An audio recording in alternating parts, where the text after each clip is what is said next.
โอ้เขาท่าใช่ทางเลี้ยวทางนี่หยอดเลย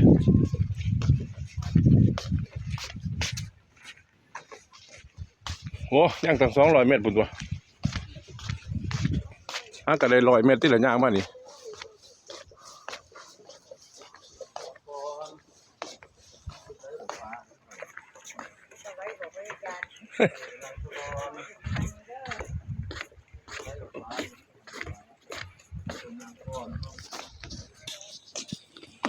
โอ้ภาพพยาจารย์มาย่างไกลทะเลาะหมดเลยเนาะ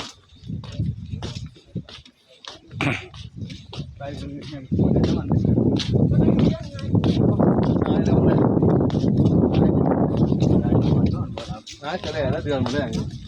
ปล่อยยางไป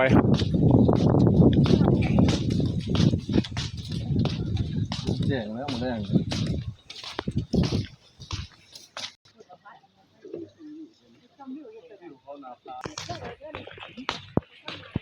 โอ้บรรยากาศสุดยอดเลยครับให้ภาพบรรยายเลยนะครับ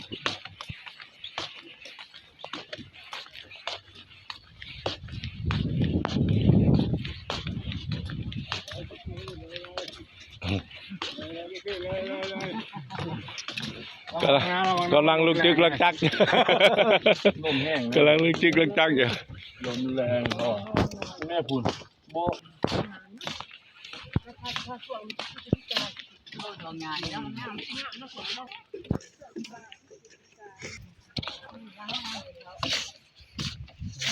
เอ้ยฝุ่นภูเขาทางเพิ่นซะมากมีแต่สูงเถอะไป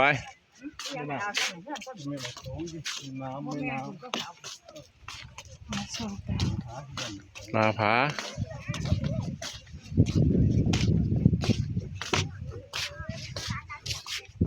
ผาชนะใดระวังเด้อลูกเฮ้ยแม่ลูกขึ้นแม่แล้วมันตก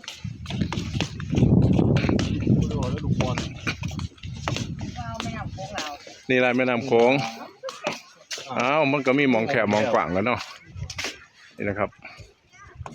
จุดชมวิวผาชนะใดนะครับมาหอดแล้วครับพี่น้องครับขึ้นทางเส้นออกกันแล้วแต่เว้นบ่อยู่แล้ว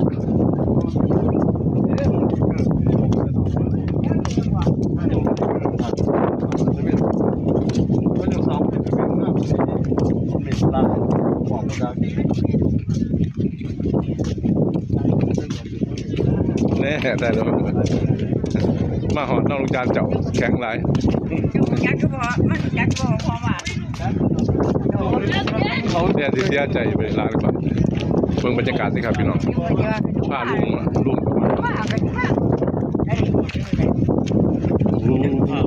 ลม